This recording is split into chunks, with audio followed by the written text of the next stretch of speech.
and welcome to today's discussion on flexible capacity requirement methodology for 2024 through 2026. My name is Elena Coppola-Valford, representing ISO Stakeholder Affairs, and I'll be facilitating the web conference today. I am joined by our three presenters, Clyde Lutan, Principal, Renewable Energy Integration, Hong Zhu, Market Development Analyst Lead, Jessica Stewart, Senior Energy Meteorologist, as well as additional members from our team. Today's presentation has been posted on our website. You can find it at CAISO.com by navigating to the Stay Informed tab and selecting Recurring Processes. Before we get started, I have a few housekeeping reminders to go through. This call is being recorded for informational and convenience purposes only. Any related transcription should not be reprinted without the ISO's permission. The meeting is structured to stimulate dialogue and engage different perspectives, but please keep comments professional and respectful. And please try and be brief and refrain from repeating what's already been said so we can manage time efficiently. Instructions for raising your hands. If you're connected to audio through your computer or use the Call Me option, select the raise hand icon located on the top right above the chat window. If you connected via phone audio outside the WebEx, please dial #2 to enter the question queue. And please remember to state your name and affiliation before making your comments. If you need technical assistance during the meeting, please send a chat to the event producer. You may also send a chat to me. My name is Elena Coppola-Valford, or to all panelists. The desired outcome for the call today to discuss the criteria, methodology, and assumptions used in calculating the monthly flexible capacity requirements. Calculate requirements for all LRAs within the ISO footprint for RA compliance year 2024, and advisory flexible capacity requirements for compliance years 2025 and 2026, and to discuss the input assumptions and methodology of the annual CAISO's Availability Assessment Hour, AAH. The overview for today's agenda, I'm going to be handing it over to Clyde Lutan. He's going to be covering these items: expected build out from all LSCs, CPUC jurisdictional and non-jurisdictional, actual load, wind and solar 1-minute profiles for 2022, and expected profiles for 2024 through 2026. Calculate 3-hour net load ramps, expected monthly maximum contingency reserve requirements, calculate monthly flexible capacity requirement. And then Hong Zhu will cover allocation methodology. And then Jessica Stewart will cover availability assessment hours and next steps. I'm going to hand it over to Clyde. Thank you, Elena. Good afternoon, everyone. So some of you may be familiar with this presentation, looking at the flexible capacity component of resource adequacy. And essentially, as the heading says, each LSC shall make a year ahead, a month ahead, showing of flexible capacity for each month of the compliance year, which is 2024. And then somewhere there we said, we also do 2 years advisory. So we do compliance year 2024, and then advisory for 2025 and 2026. So for resource adequacy, we need to ensure that all LSCs contract for adequate capacity to meet expected flexible capacity needs. We're going to get into that a little more as to why flexible capacity is getting to be more and more important as we operate a grid. Year-ahead timeframe, LSCs need to secure a minimum of 90% of the next year's monthly needs. And as we get closer and closer into month ahead, LSCs need to acquire 100% of that flexible capacity needs, which is embedded in the RA plus a planned reserve margin to address the largest 3-hour net load ramp we expect to see on the system. On top of that, we do add contingency reserves. We get into that a little more in a few slides down. All resources participating, or SCs participated in the ISO market under an RA contract must have an RA, must offer obligation, and then they are required to submit economic bids into the ISO real-time market, consistent with the categories. And for those of you familiar, we have 3 different categories of flexible capacity. So that's what we mean here. Be consistent with those 3 buckets of flexible capacity needs. Next slide, please.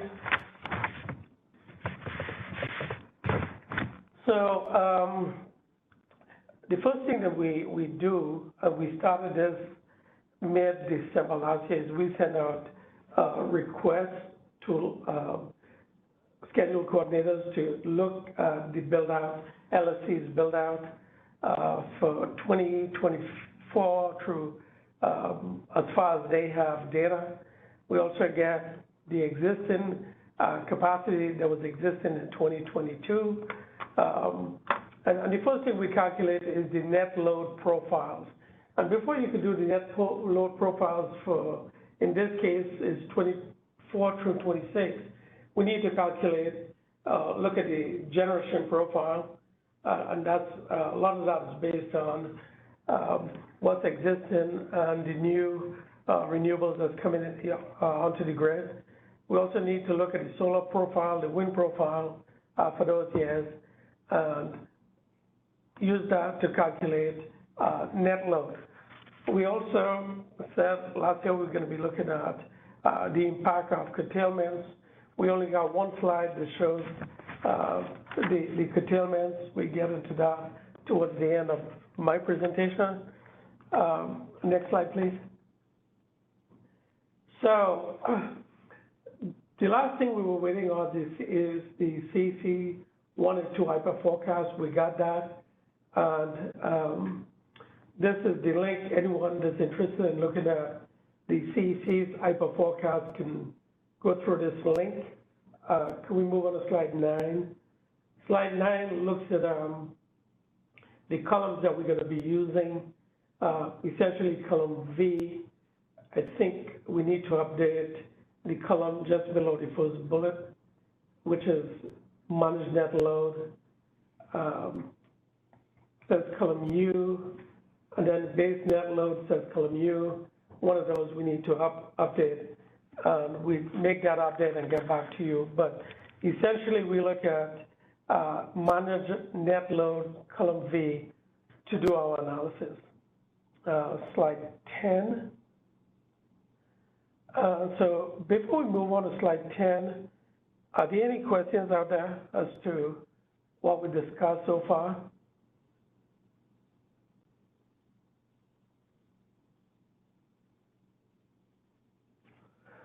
Okay.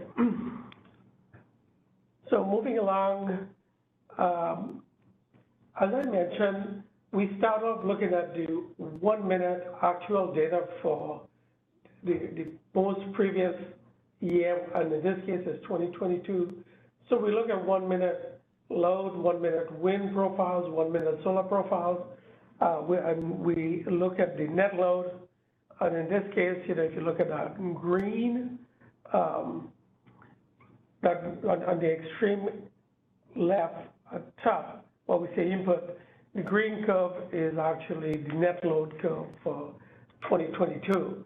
We take the CEC's hourly forecast, which is that step-shaped plot in blue, and the first thing we do is we convert the actual 1-minute net load 2022, the CalISO's net load, into hourly profiles. So we break that down. We take an average of the 60 minutes, come up with the hourly average, which is step 1.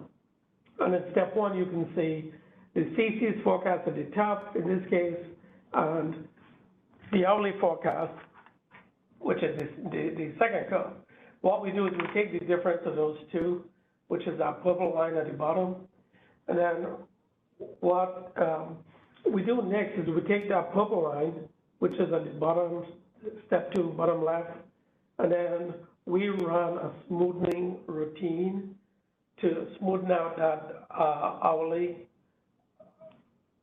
difference between the actual 2022 and the CC's forecast. Then we take that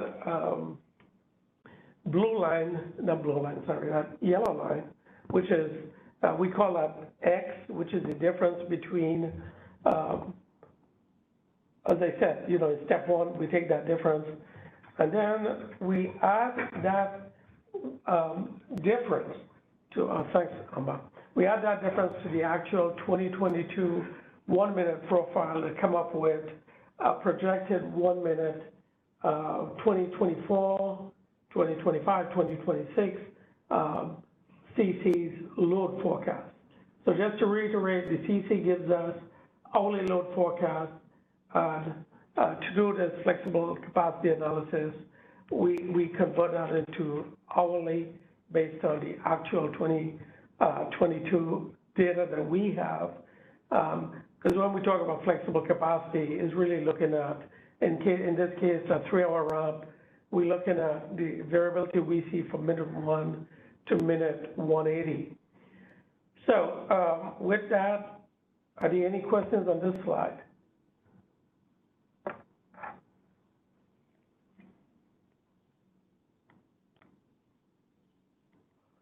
Okay. If not, moving along to slide 11. So slide 11 is just a description of slide 10. It shows, we start off with 2023, doing a forecast for all months of 2023. We do the same thing for 24, 25, 26, and this is adding that X. So we got an X for 22 to 23, a different X for 22 to 24, a different X for 22 through 25, and so on, right? So we add those X's to come up with the 1-minute net load profiles for the subsequent year. Next slide, please. The wind growth, we do something similar. So what we do is we look at capacity. So we have today within the Cal ISO's footprint over 7,000 megawatts of wind. So that's a large percentage of the generation makeup.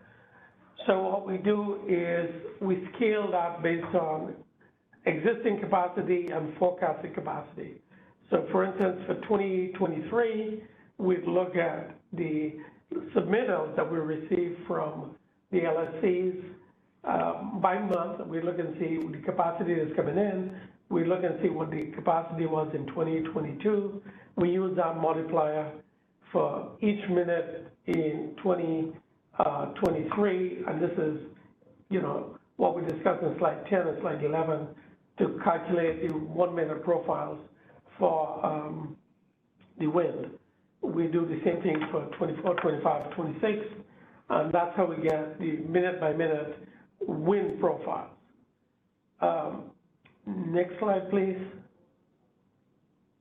Can we go back to 12? One of the reasons why we do this is to maintain that the load wind, load solar, wind solar correlations. So in this way, you have maintain correlation, so hot days correspond to hot days, rainy days to rainy days, and so forth, right? So slide 13, we do the same thing for solar growth. We scale everything based on capacity, existing capacity, projected capacity. So again, this is similar to the previous slide. So we know the actual 1-minute solar for 2022, we do a scaling based on capacity for the subsequent years. So in this case, 23 through 26. Slide 14. And slide 14 is, the objective here. We come up with a net load, which is really load minus wind minus solar. This is a NERC-defined term. That was defined since 2010. We do have a link, so anyone that's interested to see how that came about, you could look at the bottom of page 14. So we first calculate net load, and then we look at net load variability on the system. And the objective here is to come up with the maximum 3-hour ramp. And the reason why we look at the 3-hour ramp is this is the most challenging 3 hours for us because it coincides with, solar drop off and then load pickup traditionally. So you tend to see, or the ISO needs to make up that load, or not the load, but the generation that we lost through solar and then the increase in load that's coming up. So it's kind of like a double whammy you get where you see a significant increase between during sunset. Slide 15. Slide 15 shows the net load variability. And this is looking at actual data for March 2022. Some of you, if you look at this closely, you'd see a shift. I think that shift is because the daylight savings time, where, the first couple of days is like March 3rd, 4th, and then we're looking at March 29th through 27th. So those kind of line up where you tend to see the peak. But the challenge here, is really, you can see how net load varies from one day to the next within the same month. So why we do, or we look at net load, we look at flexible capacity, is when we operate, we have an obligation to balance the grid, and in this case here, this net load is minute by minute data points. But we have an obligation to balance the grid every 4 seconds. So we need to predict what we think the flexible capacity is, not only intra-hour, but as we said, that 3-hour round, and try to do a good job balancing supply and demand throughout the day. Now, every minute, and this is why we show minute-by-minute profiles, we gotta do a calculation, show NERC, which is the North American Electric Reliability Council, how well we supported the interconnection frequencies. So this is why flexible capacity is so important for us.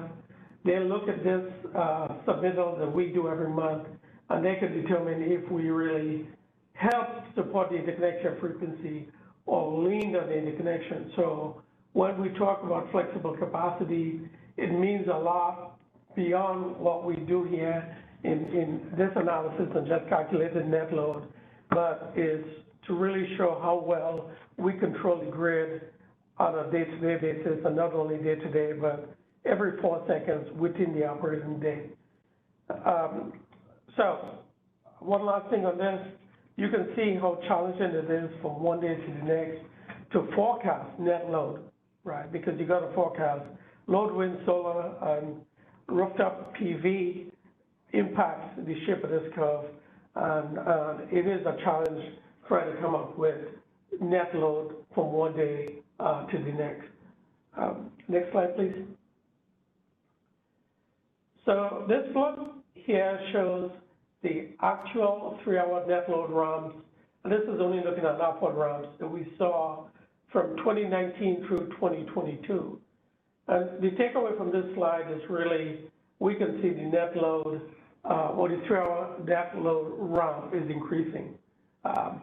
So typically during the non-summer months, we see larger net load or 3-hour ramps. And again, 3-hour ramps is based on your net load. During the summer months, it tends to be less because we have more generation online, loads higher. The challenge really shows up during the non-summer months, and typically during a weekend or holidays, you tend to see higher net load or 3-hour ramps. Next slide, please.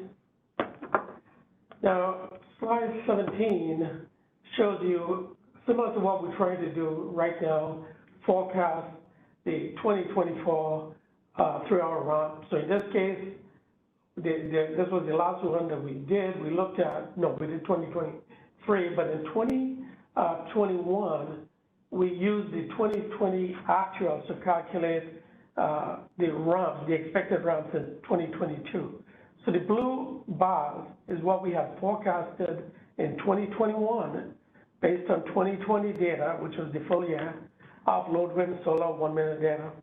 And then the actual is what we see in orange. So that's the actual 3-hour ramp.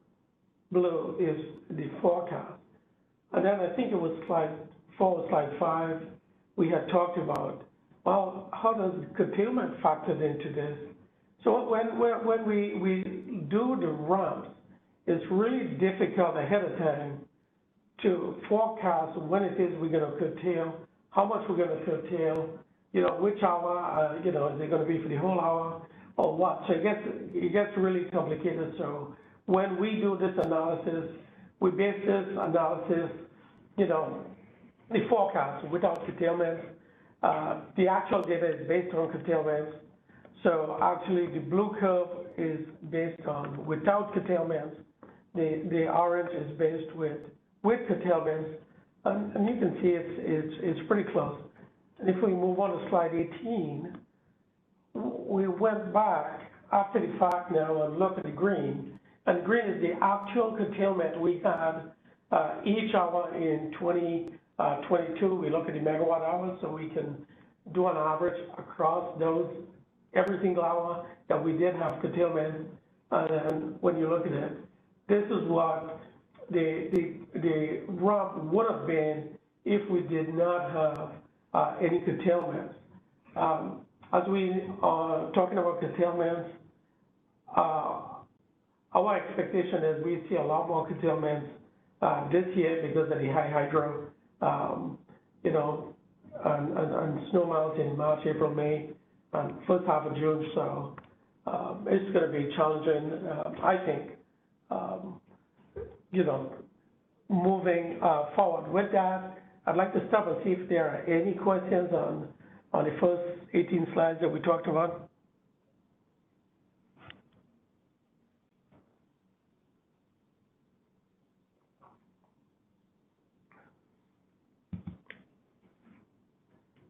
So with that, Lena, we could move on to the next slide.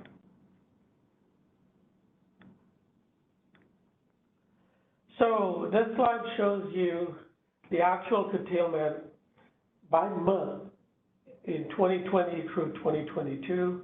You can see we did quite a bit of curtailment in 2022.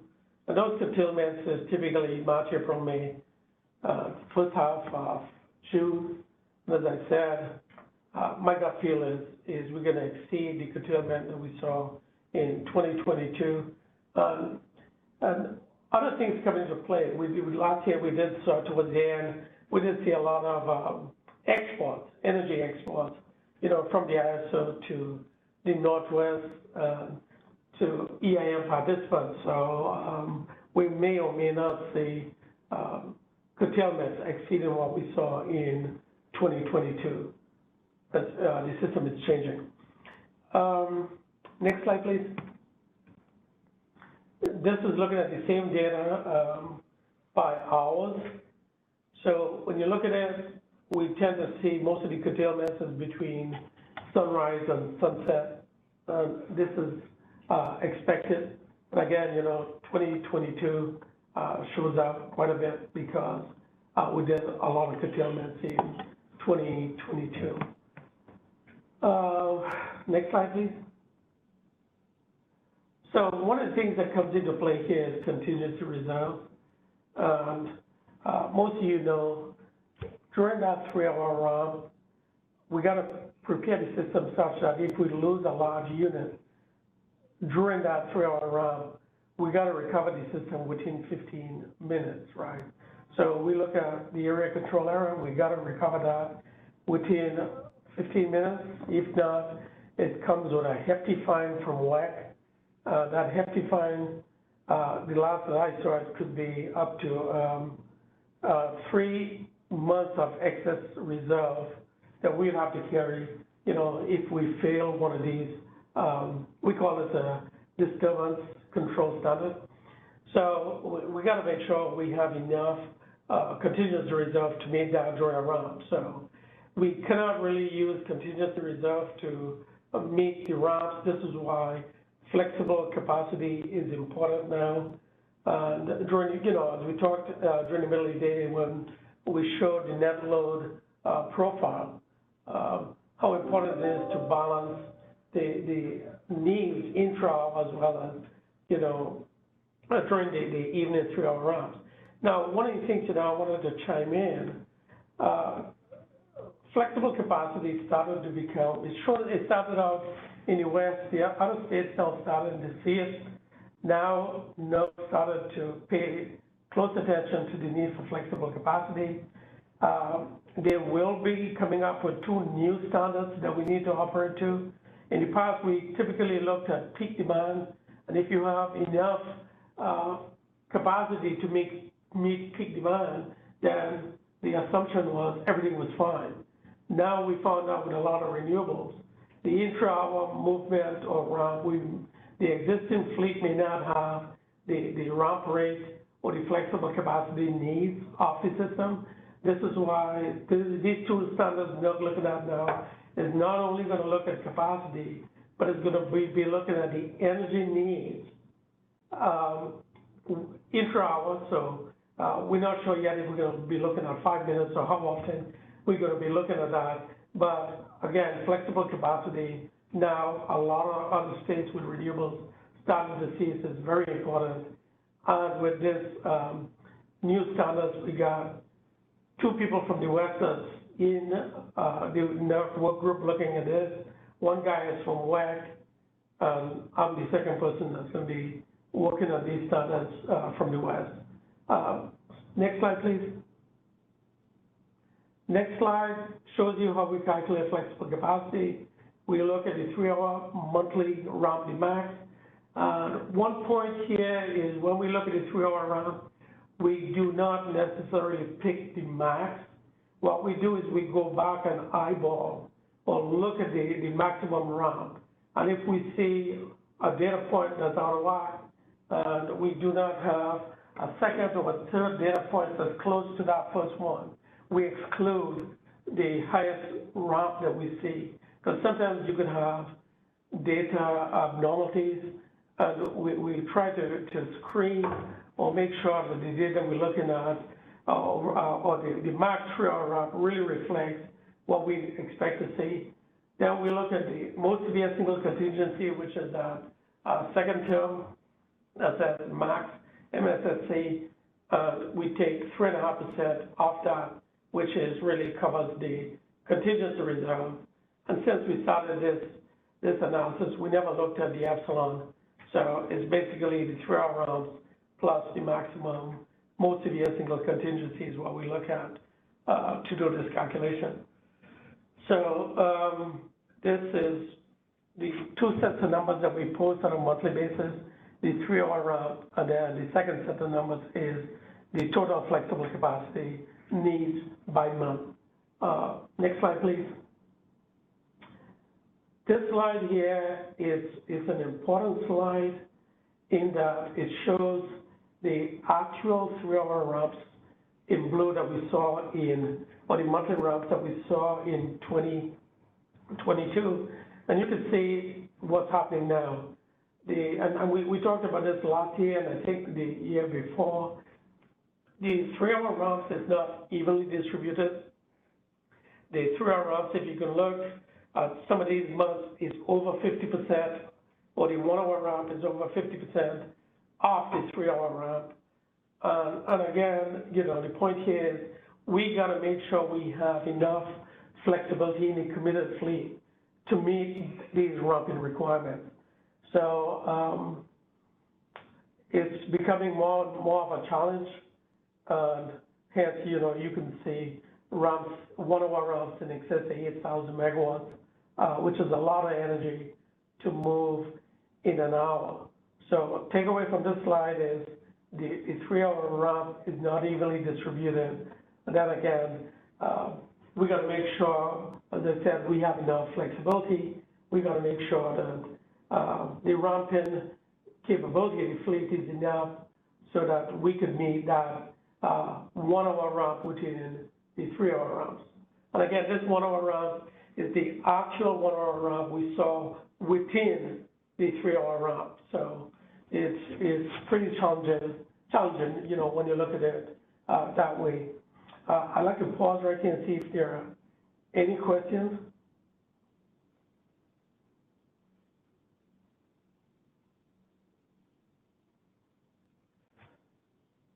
Okay, with that, we move on. I think it's one more slide, slide 24. So this is basically stating the data that we need to do this analysis. And the first thing here you can see is the IPA forecast. We already got the IPA forecast. We had sent, as I said, the LSC's data to scheduling coordinators way back in December. Mid-December, we already got everything that we needed. We're going through that data, that submittal right now to continue the analysis. We asked for a few things. Most important one here is a lot of load-serving entities now contract with renewables outside the state. And when you contract with renewables outside the state, one of the questions we ask is that formed by the external balancing authority, or does it come in as a dynamic schedule? If it comes in as a dynamic schedule, then we need to make sure we have the flexible capacity needs for that unit. So that's one of the things that's embedded in here. One bullet point that we missed was interconnected substation, closed substation, or switching substation. We do not use that anymore because we do a scale based on capacity. In the past, we looked at crevices that were close to the substation that we're connected to, and we scaled the 1 minute data based on that. As I said, today we just do it strictly on capacity, only because the actual capacity now for wind and solar, or your actual production is so high. I think we already covered the last bullet, where we collected the data from the CC and the LSC submittals. Next slide, please. So I think that was it for me. There are any questions before we pass this on to Hong?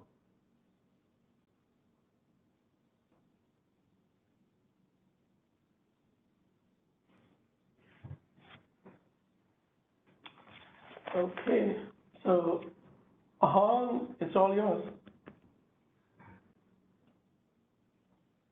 Thank you. And I'm talking about the formula, the ISO used for allocate all these 3-hour ramp.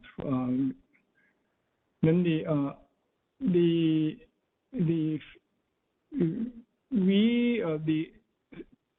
formula keeps the same. It's keeping the same formula over.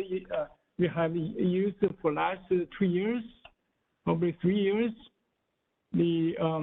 No change here, but for some of the not very familiar with this how we do it, then I'm going over one more time. We're going to change the flavor from the client talk. This is more formulas, notation, and symbols and related. So then we have the LWS net load. So load, wind, solar, and use that Greek delta del to denote as a ramp.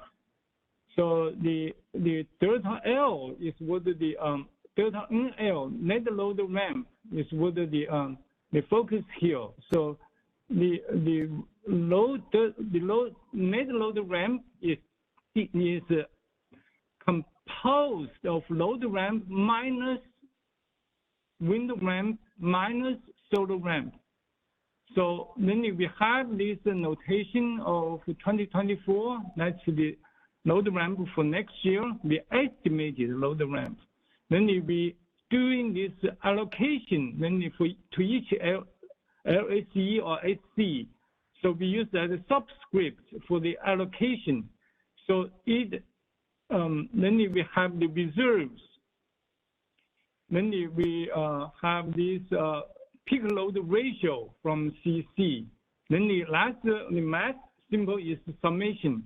Basically, summation of allocation, small pi should equal to big pi. Small pieces of pi should, when you add it together, should equal to the big pi. So then we go to the load. The big L is coming from the CC upper, the forecast when we do the estimation. The wind and the solar is from the survey results. Then we to get a little more detailed allocation for L, we use the ISO metered observed 2022 the metered load data. Okay, go next slide. If no question on this one. So the flex requirement is equal to net load ramp plus the water reserve needed. So then we decompose into two parts. The reserve is allocated by the peak load ratio. The peak load ratio is the total of the ISO, each of these summation equal to 1. So all the LSCs get all together is equal to 1. So then we'll be able to allocate the reserve. That's easy. Then we go to the first part, net load ramp. Then we have this formula of is equal to load ramp minus wind ramp minus solar ramp. So the wind and the solar ramp, to allocate those parts is easy because we collect the data of each LSC and SC, what's the profile that will be in 2024. Then we go to this ratio of each SC divided by the total, profile total capacity of solar. And then we can allocate the solar component of ramp the same as we can do the allocation for the wind. So notice the denominator here is using the absolute capacity of the solar. The denominator in wind is the total capacity of the 2024. Here is no delta of 2024 minus 2023 or whatever. Is using the absolute value. The reason we need to use this total capacity is we're not using considering any ramp, anything, is because could be divided by 0.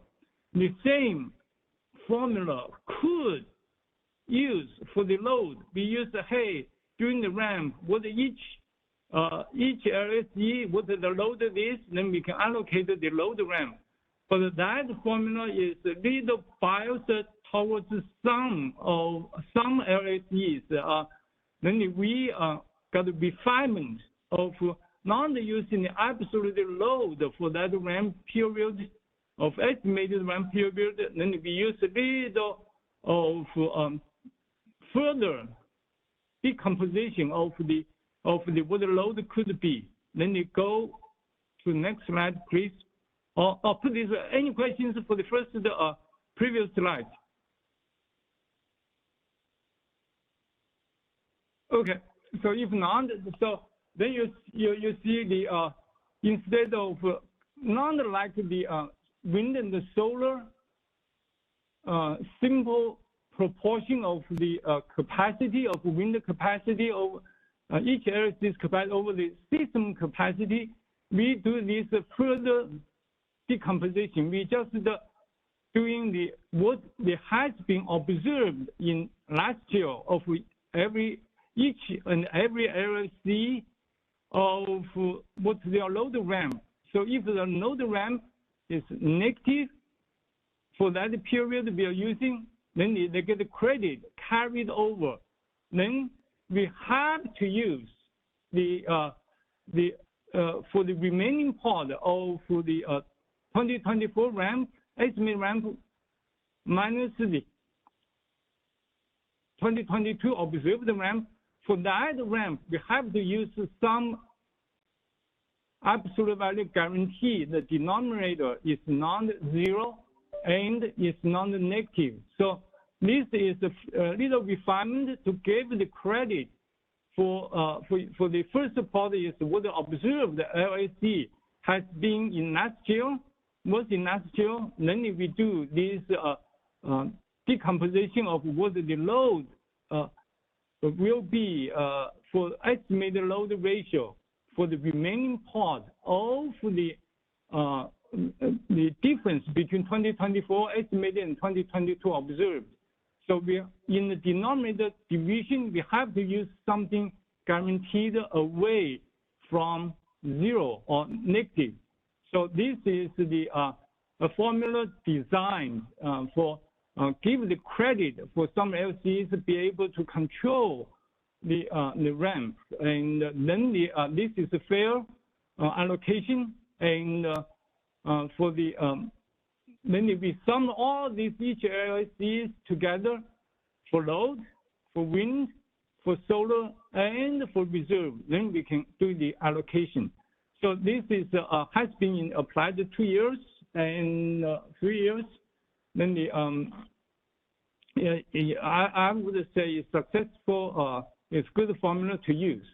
And sorry for this kind of notation and the formula thing.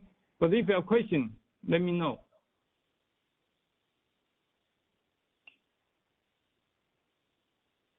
If no question, then I will hand it over to Jessica.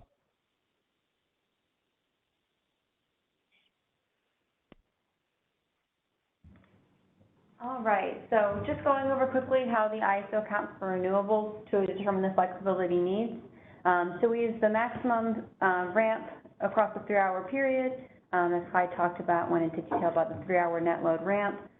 We use the renewable resources that contribute to this requirement and incorporate that into the net load. And those resources that we include are the EIR wind and solar resources or standalone wind and solar resources, co-located EIRs, and then also the hybrid renewable component. So that includes wind and solar renewable components underneath the kind of parent hybrid resource are also included we include in this study. And then the next bullet mentions we include them because the assessment is for all renewable resources that contribute to the 3-hour net load ramp. So even if we have a solar resource underneath the parent hybrid and the solar is generating like 50 megawatts, that would still be accounting towards our net load and our 3-hour ramp. So that's why we're including those renewable resource components in this study. And then we do allow the storage component for the co-located and hybrid to account for the flexible capacity as well. Next slide, please. And then shifting gears a bit, just going into our review of the availability assessment hours, or AAH. Next slide, please. Thank you. So our assessment and methodology of the AAH has not changed compared to the past few years. We use the CEC IFR data described on slide 7 to grab the hourly average load. We've grabbed that by hour and by month, looking at years 2022 through 2024. And then we use that data to calculate the top 5% of load hours within each month, using the hourly load distribution to determine the availability assessment hours by month, and then group that into by season for years 2024 through 2026. And we'll have the final for 2024 and then the advisory for 2025 and 2026 that we will post this year with our study. Next slide, please.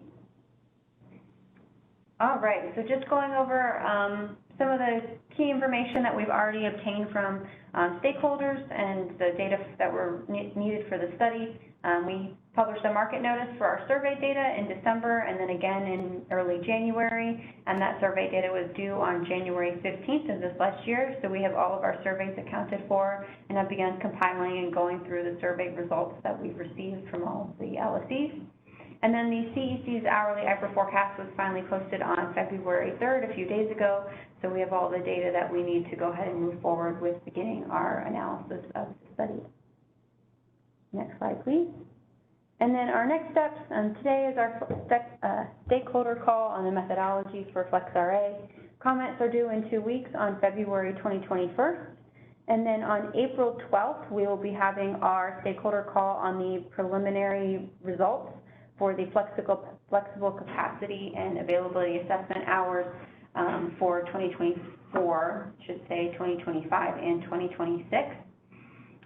2 weeks after that, the comments from our April 12th stakeholder call will be due, and then keeping in line with our usual schedule, we will publish our preliminary paper in May, and then our final paper in May will go out as well with our final requirements for 2024 and 2025. And the reason we don't have exact dates for the May just yet is that the IPR forecast was a bit delayed in its publication. So now that we finally have got all the data, we'll be able to move forward with our study. But our goal will still be to get those pieces posted within the first couple of weeks of May, kind of the same schedule that we've been following for the last couple of years. And I think that is all that we have. The next slide is just for questions. And as I mentioned, the comments for this presentation are due by February 21st. Are there any questions?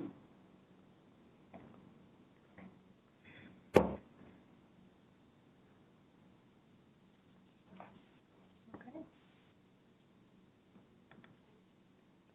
All right. I will go ahead and pass it back to Yelena to close out the meeting. Thank you, Jessica. Thank you, everybody. Okay, you can use the commenting tool to submit your comments that are due on the 21st, and all related information is located here at this link. And you can send an email to isostakeholderaffairs@CAISO.com if you have any questions, and we'll get back to you. Thank you, everybody. That concludes today's conference. Thank you for using Event Services. You may now disconnect.